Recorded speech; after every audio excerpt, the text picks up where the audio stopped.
Selon moi, l'endroit où tu as grandi va beaucoup influencer sur ce que tu aimes faire, sur ta manière d'agir, sur tes passe-temps, tes passions, plein de choses.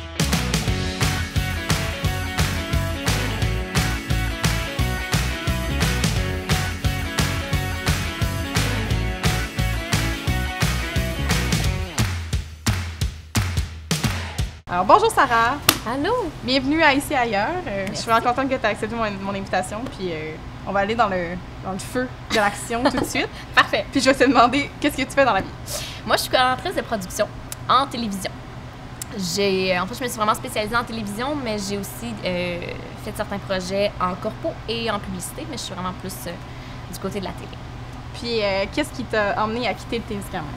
C'est vraiment à cause du travail. OK. C'est que le travail parce que, tu vois, ma famille est encore toute là-bas, puis c'est vraiment à cause du boulot que j'ai dû venir vers Montréal, où j'avais l'option d'aller vers Québec, Ottawa ou d'autres places, mais c'est vraiment Montréal que j'ai dû venir, en fait. Puis, tu l'as quitté pour les études à premier abord, ou? Oui, exact. J'ai fait mon secondaire à Notre-Dame-du-Nord. Après ça, j'ai été faire un pré-universitaire en cinéma à Rouen. OK. Après ça, j'ai été me spécialiser en télévision à Ottawa pour finalement arriver à Montréal pour travailler. En fait, mon dernier stage d'école était à Montréal, puis après ça, j'y suis restée après l'école. Fait que ça fait quelques années que tu es établie à Montréal? Ouais, j'ai quitté... En fait, que je suis arrivée à Montréal, ça va faire 6 ans maintenant. OK. Ouais, presque 6. Puis, comment est-ce que tu expliquerais l'influence que le Témiscamingue a sur ta vie professionnelle ou sur ta vie personnelle? Je pense qu'en fait, on a beaucoup...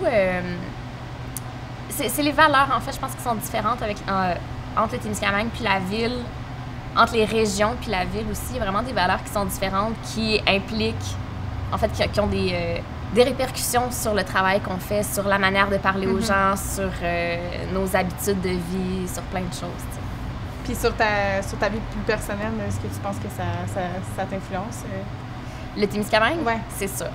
C'est sûr que ça m'influence, en fait. Selon moi, l'endroit où tu as grandi va beaucoup influencer sur ce que tu aimes faire, sur ta manière d'agir, sur tes passe-temps, tes passions, plein de choses. Je suis persuadée que si j'avais grandi à Montréal ici, j'aurais certainement pas les mêmes passions que j'ai présentement. Présentement, juste aller m'asseoir dans le bois, ça va être suffisant pour passer une belle fin de semaine, tandis que je suis convaincue que si je viendrais de Montréal, je pense pas que mes fins de semaine, je les aurais passées assis au Mont-Royal. Ouais. Je pense vraiment que j'aurais eu d'autres passions qui sont pas nécessairement moins bonnes, mais je pense vraiment que le Témiscamingue ou les régions ont une influence sur ta vie, que ce soit professionnelle ou personnelle. Ouais. Puis, quand tu dis aux gens que tu viens du Témiscamingue, c'est quoi souvent leur question, leur action par rapport à ça? Souvent, en fait, trop souvent, selon moi, les gens confondent l'Abitibi et le Témiscamingue.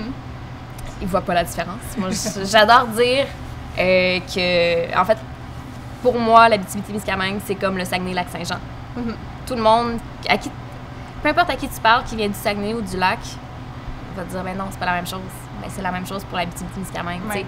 Ne serait-ce que l'environnement est pas pareil, les mentalités sont pas pareilles, les villes sont pas pareilles. On n'a pas beaucoup de grandes villes au Témiscamingue. Ben, c'est ça. Tandis qu'en Abitibi, ben, c'est autre chose. Je dis pas que c'est des énormes villes, mais les agglomérations sont pas les mêmes. Ben non, pas du tout. Mais ouais, les gens, en fait, se questionnent souvent sur qu'est-ce que l'Abitibi-Témiscamingue. Puis encore aujourd'hui, j'ai eu une grosse discussion avec une collègue qui ne croyait pas qu'il n'y avait pas de mine au Témiscamingue. Elle argumentait avec toi là-dessus. Ouais. C'est beau! J'ai trouvé ça très drôle. Je sais pas quoi te dire. Je les connais pas, du moins, les mines au Témiscamingue. Non, il n'y a pas de mine au Témiscamingue. C'est ça! Il y a des champs, mais il n'y a pas de trou dedans. C'est ça!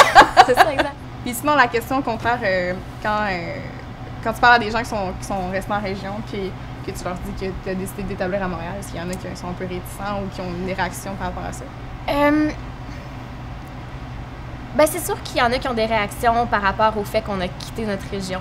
Tu sais, il y a beaucoup de travail qui est fait de la part du Témiscamingue de ramener les jeunes adultes en région parce qu'effectivement, on a besoin de pas mal tous les corps de métier, tu sais, au Témiscamingue pour pouvoir continuer à développer la région pour pas que ça finisse en espèce de trou perdu. Puis je pense qu'il y a personne qui vient du Témiscamingue qui a vraiment espoir que ça finisse en trou perdu non plus, tu sais. Fait que c'est sûr qu'il y a des gens qui l'ont vraiment à cœur, puis qui trouvent ça plate qu'on doive partir, mais à un moment donné aussi, c'est vraiment plate ce que je veux dire, mais c'est la vie, tu sais. Moi, j'adorerais rester au Témiscamingue, j'adorerais faire exactement le même emploi que je fais présentement, le faire au Témiscamingue. Moi, je serais heureuse, là, ça serait parfait, mais c'est dommage, mais c'est pas vraiment possible, tu sais. Je peux pas travailler sur des plateaux comme La Voix à Notre-Dame-du-Nord, tu sais. Ouais, non. C'est plate, mais c'est deux réalités complètement différentes. Exact, tu sais, puis on a bien beau se dire que non, c'est correct, on va tout arranger, mais non, c'est pas... Ça, c'est pas... Mais justement, tu sais, ça fait en sorte qu'il y a des avantages et des désavantages des deux côtés. Ouais. Qui en vient à ma prochaine question, qui est, selon toi, c'est quoi les défis de vivre en ville versus en région et vice-versa? Ça dépend, en fait. Moi, j'ai comme impression qu'il y a beaucoup des... il me semble que c'est nécessairement un défi, mais tu sais, il y a beaucoup de différences. Tes passe-temps vont être différents, tes occupations de fin de semaine vont être différentes. Fait que ça dépend ce que tu apprécies faire, tu sais, dans la vie. Moi, c'est quelque chose qui me revient à être un défi parce que je suis quand même une fille de bois, tu sais, qui adore être, du moins, m'asseoir en forêt. Je suis bien là-dedans, tu sais. Fait que quand tu habites à Montréal, c'est quelque chose qui est peut-être un peu moins facile à faire, tu sais. Puis je pense qu'à l'inverse, la même chose se fait. Quelqu'un qui vient de Montréal, qui veut donc passer ses fins de semaine dans les festivals à Hochelaga, ben ça se peut que quand tu arrives passer ton été complète à Ville-Marie, ben j'adore ce qu'on peut faire à Ville-Marie, mais tu vas peut-être trouver qu'il manque un peu de vie de soirée, tu sais. Puis c'est normal. Oui, effectivement. Ouais. Qu'est-ce qui te manque le plus du Témiscamingue? Moi, honnêtement, ma famille me manque beaucoup. Parce que ma famille est encore toute là-bas. Fait que c'est sûr que je trouve ça difficile parce qu'en étant à Montréal, on a 7-8 heures de route à faire pour se rendre. Fait que c'est pas... je peux pas descendre je peux descendre le vendredi, revenir le dimanche, mais ça fait une méchante fin de semaine. Fait que tu le fais pas tout le temps. Fait que c'est sûr qu'à un moment donné, il y a des fêtes, il y a Pâques, il y a ma fête, que dans le fond, tu te retrouves à pas être avec ta famille. Fait que c'est sûr que ces moments-là sont plus difficiles. Mais sinon, ce que je trouve quand même difficile aussi, c'est l'espace. On est habitué, en étant au Témiscamingue, on a énormément d'espace verts. Ouais. Puis on arrive à Montréal, on est plus restreint, il y a moins d'air. On se sent un peu plus coincé, mine de rien, tu sais. Puis sinon, j'imagine que tu retournes une fois de temps en temps au Témiscamingue pour profiter un peu. J'essaie d'y aller. Je te dirais qu'en moyenne, j'y vais 3 fois par année environ. J'essaie d'y aller tout le temps, une fois l'été, à Noël. J'essaie de me garder une autre fin de semaine, longue fin de semaine si possible, pour descendre puis aller passer ne serait-ce que 2 nuits là-bas.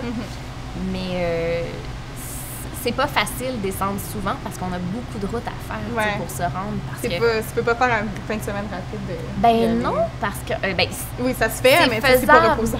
C'est ça, exact. Ça se fait dans des cas pas agréables, des funérailles ou des choses comme ça. Ça se fait, mais il faut que tu partes le vendredi après ta job. Fait que vers 5h, 6h, là, tu pognes énormément de trafic. Tu arrives chez toi vers 1h, 2h en plein milieu de la nuit. Tu passes ta journée de samedi, c'est le fun, mais le dimanche, tu veux pas partir trop tard non plus. Fait que tu repars vers midi pour arriver à 1h descente à Montréal. Encore là, tu pognes du trafic parce que l'été, tout le monde revient des Laurentides. Fait que, c'est ça, c'est très difficile de faire juste un up and down, tu sais. Quand tu retournes au Témiscamingue, c'est quoi tes coups de cœur? C'est quoi un endroit ou une activité que tu es obligé de faire, que c'est vraiment une tradition? Bien, quand je vais au Témiscamingue, comme on a beaucoup de routes à faire, on reste pas là longtemps, c'est sûr que je passe tout le temps du temps avec ma famille. C'est mes grands-parents, mon oncle, ma tante qui sont vraiment ma priorité. C'est sûr et certain que je passe beaucoup de temps avec eux. Mais récemment, j'ai commencé à remarquer qu'il y avait une certaine routine qui s'installait quand je descends. Et honnêtement, je pense que je vais toujours déjeuner à la Bannique. C'est un nouveau classique. Oui, exact. Puis je sais pas pourquoi, on dirait que ça s'est fait de soi. J'ai travaillé à la Bannique pendant plusieurs années. Puis là, je descends, puis je sais pas si c'est parce qu'il y a pas beaucoup de restos à déjeuner le samedi matin. Pourtant, il y en a quelques-uns. Mais c'est tout le temps le réflexe mais la Bannique, qu'on a. C'est un beau, ça. C'est tout le temps bon. Ben oui. Puis c'est beau aussi, je veux dire, l'endroit. Exact. C'est quand même exotique, aller manger son déjeuner à Bannique. C'est quand même le fun. C'est quand même le fun.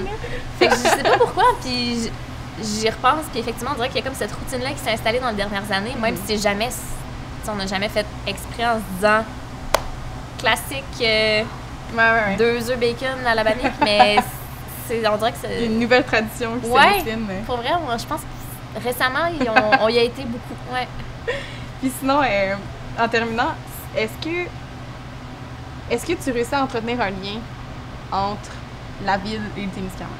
Est-ce que tu réussis à être ici à Montréal et à la fois ailleurs au Témiscamingue? C'est pas facile, je te dirais.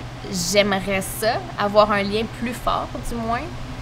Mais c'est sûr qu'en descendant pas souvent, ça complexifie beaucoup les choses. Mais je pense que c'est important quand même d'être un peu des ambassadeurs de notre région. C'est ça, c'est pas facile de garder un lien nécessairement serré avec la région quand tu y vas pas souvent, mais je pense que ça vaut la peine de rester informé puis de savoir un peu ce qui se passe quand même là-bas, que ce soit les bonnes ou les moins bonnes nouvelles, mais tu sais, de garder un espèce de lien. Tu sais, honnêtement, je suis pas les pages de nouvelles nécessairement, mais ma mère m'appelle puis elle me dit le restaurant il a fait telle affaire. Tu sais, c'est niaiseux, mais des fois c'est juste ces petits contacts là qui te permettent de garder une espèce de lien, tu sais, avec la région. Mais je pense vraiment que c'est important de garder ce petit lien là, même s'il est tout petit, il est là pareil. Puis je pense qu'on pourra jamais vraiment l'enlever. Tu sais. Ouais. Merci Sarah d'être venue. Je suis super contente d'avoir rencontré, d'avoir une belle conversation avec toi comme ça. Puis je sais pas si tu as un petit mot de la fin pour terminer. Ben moi, je voulais dire honnêtement, bravo, félicitations pour faire ce projet-là. Je trouve vraiment que c'est une belle initiative de montrer un peu que, même si ça va être diffusé au Témiscamingue, je trouve ça le fun de montrer aux gens du Témiscamingue que même si on est parti de là, ben on l'a encore tatoué sur le cœur. Je trouve vraiment que c'est un beau projet. C'est exactement... c'est le plan. Le plan de cette émission. Merci à toi. Alors, trinquons à ces paroles. Cheers. Merci.